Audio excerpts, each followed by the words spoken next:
Deliberate cold exposure is one way to enrich the amount of brown fat. You get a stronger furnace. And there's some wonderful science on this published recently in Cell Reports Medicine by the first author is Susanna Soberg from Denmark. And it's really amazing work. What they showed is that 11 minutes a week divided up into a couple sessions of 2 to 3 minutes of deliberate cold exposure increases the density of brown fat in adults and allows them to feel more comfortable in cold temperatures when they're just walking around, okay? Back in the day, hot water was a luxury. People had to live near hot springs in order to enjoy a hot bath, so for most of human history, we bathed in cold water. But even when the ancient Greeks developed heating systems for their baths, they continued bathing in cold water for the health benefits. You've most likely been taking warm showers for your entire life, and there's nothing wrong with that. However, today I'm going to tell you about the benefits of switching from warm to cold. If you're in pain and I give you a lobotomy, this was done decades ago for pain control, I cut the connections between the prefrontal cortex and the periaqueductal gray, let's say.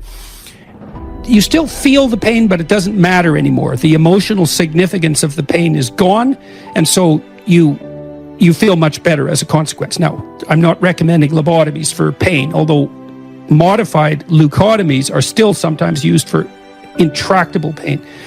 Now, imagine that maybe you're in pain, so you have your hands in the cold, or you're in a cold shower, or you're in a lake, and instead of running away from the pain and distracting yourself, you start to focus and pay really close attention to all the sensations that you're feeling, even though they're aversive. Like you're paying extremely close attention. So I wonder if that is what's producing the connection between the prefrontal cortex and the periaqueductal grays. The prefrontal cortex is opening the gates and exploring all the sensations. Yes. And learning that it can do that, and learning that perhaps in principle also to master it. Cold, therapy, whether it's cold shower or the extreme cases, ice baths. Yes, there are physiological changes that happen. Yes, your body learns to acclimate. I mean, it's like training a muscle. Your body's ability to acclimate to cold or hot is something that you can strengthen and improve. And because we're always in air-conditioned and heated rooms, we don't ever train them. But the real benefit is learning to be okay with being uncomfortable. Yeah. That's the big benefit. I would to be able to handle the extreme changes in temperature. You're teaching your body to adapt to that and become very good at that. And if it's very good at that, when we head into things like winter time, your body adapts. It handles that. When most people are susceptible to getting sick, it ain't no big deal for you. So I find that being one of the most beneficial things. Most common question I get about deliberate cold exposure is how cold should the water be? The second most common question I get about deliberate cold exposure is whether or not cold showers are as good, better, or worse than cold water immersion up to the neck. How cold impacts the brain and body. Temperature is a very potent stimulus for the brain and body.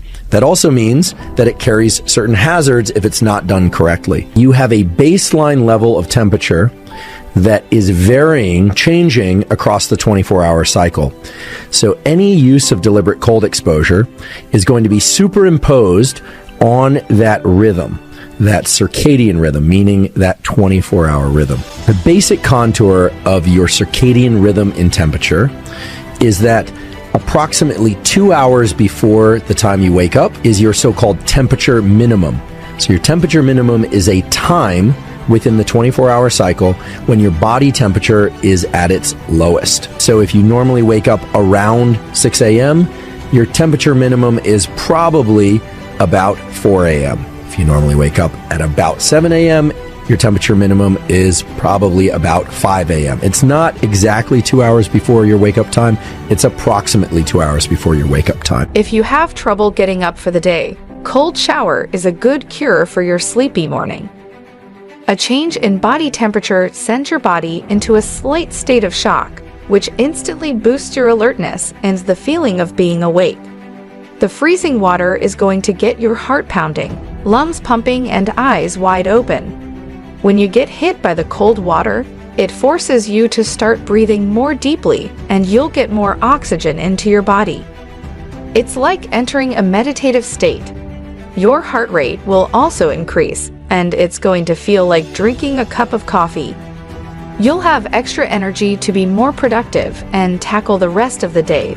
Second benefit is that it can boost your willpower by doing something you are resistant to doing. You make your willpower stronger. So maybe when I'm in the shower and I do the 30-second cold exposure, I should do everything I can to concentrate. It's weird because I can feel myself fleeing from it in the shower. You know, it's like, God, when this is going to be over? I don't want to feel the sensation of the ice water on the front of my body. I don't want to move it onto my back. It's like, but I guess what I should be doing is turning around and facing the dragon in as much detail as possible. I didn't know that was possible with pain. I know it's possible with anxiety. That's clear. The literature's clear on that. So but pain, yes. Pain, very primordial, and anxiety, these breathing exercises, they help very good against anxiety. But also when they put themselves into this deliberate, that then they achieve much bigger increases in core resting metabolism, improvements in blood lipid and insulin management profiles. And there's some other positive effects like improved mental resilience. So a lot of positive effects. I started off my career studying thermal regulation. That's what I did as an undergrad. And so I have a deep love of that literature.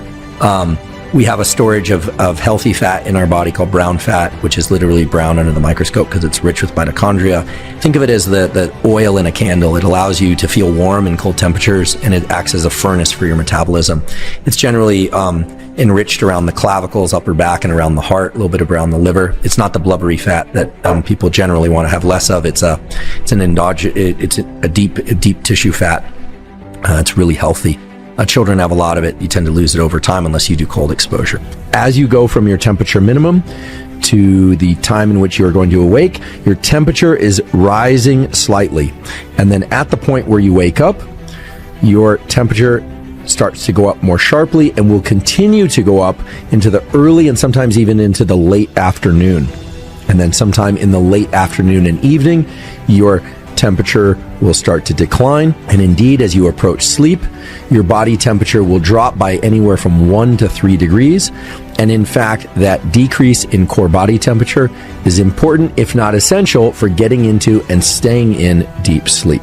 That background, or what we call baseline circadian rhythm in core body temperature, is important to remember because it helps us frame both the effects of deliberate cold exposure, and it helps us frame when you might want to use deliberate cold exposure in order to access specific states. It also points to times within the 24-hour cycle when you might want to avoid using deliberate cold exposure if your primary goal is to get to sleep. To make a muscle bigger and stronger, you have to push yourself to move more weight than the last time. Willpower works the same way. By exposing yourself to something that takes some serious self-discipline, you start building that willpower muscle. And one of the best ways to build it is to do something as hard as taking a cold shower.